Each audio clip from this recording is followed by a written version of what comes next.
में हम लोग शेड्यूल 2 का entry 1B transfer of right in goods और शेड्यूल 2 का एंट्री 5F जहां पर लिख रहा है transfer of right to use any goods. तो इन दोनों में डिफरेंस क्या था 1B और 5F में? मैं एक बार पढ़ देता हूं ताकि आपको समझ में आए। 1B में अगर आप देखेंगे तो क्या लिखा हुआ, transfer of right in goods without the transfer of title thereof. इसको अलग पढ़िए, transfer of right in goods without the transfer of title thereof. फिर transfer of undivided share in goods without the transfer of title thereof. 5F में देखते हैं, transfer of the right to use any goods for any purpose for cash, deferred payment और other valuable consideration. Transfer कौन सा शब्द यहां use किया हुआ है 1B में, कौन सा शब्द 5F में यूज किया हुआ, उसके डिफरेंस को समझिएगा आप।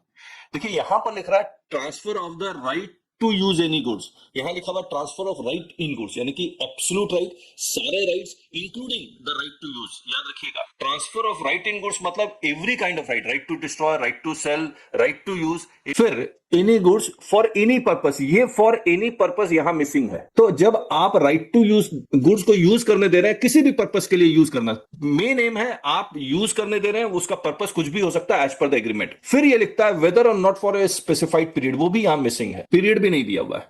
फॉर कैश, डिफर्ड पेमेंट और अदर वैल्यूएबल कंसिडरेशन, वो यहां मिसिंग है। अब इससे तो खैर कोई खास फर्क पड़ता नहीं है, फॉर वो तो अगर नहीं है तो शेड्यूल 1 में अगर फॉल कर जाएगा तो सप्लाई मान लिया जाएगा। लेकिन अब देखिए यहां पर एक वर्ड लिखा हुआ without the transfer of title thereof, यहां पर वो वर्ड नहीं लिखा हुआ without the transfer of title there of.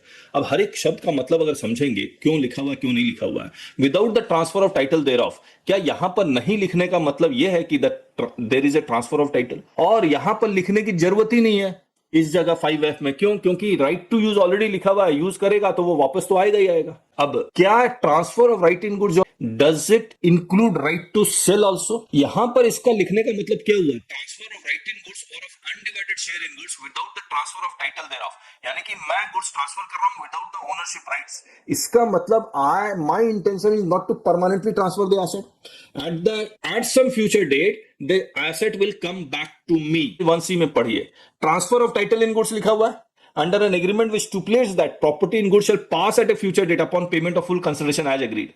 तो यहां पर तो एकदम साफ साफ इंटेंशन है हायर परचेज में, the ownership right will be transferred by the seller।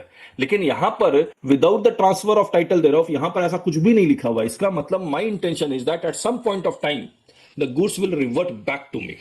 यहां पर राइट टू यूज अगर लिखा हुआ है 5F में, इसका मतलब यह है कि वो तो वापस आएगा ही आएगा, इसीलिए तो यूज करने दे रहा है। अब अगर मैं राइट टू सेल देता हूं तो इसका मतलब the asset, the goods will not come back to me. अगर मैं राइट टू डिस्ट्रॉय देता हूं तो एसेट ही डिस्ट्रॉय हो जाएगा, गुड्स वापस आएगा ही नहीं।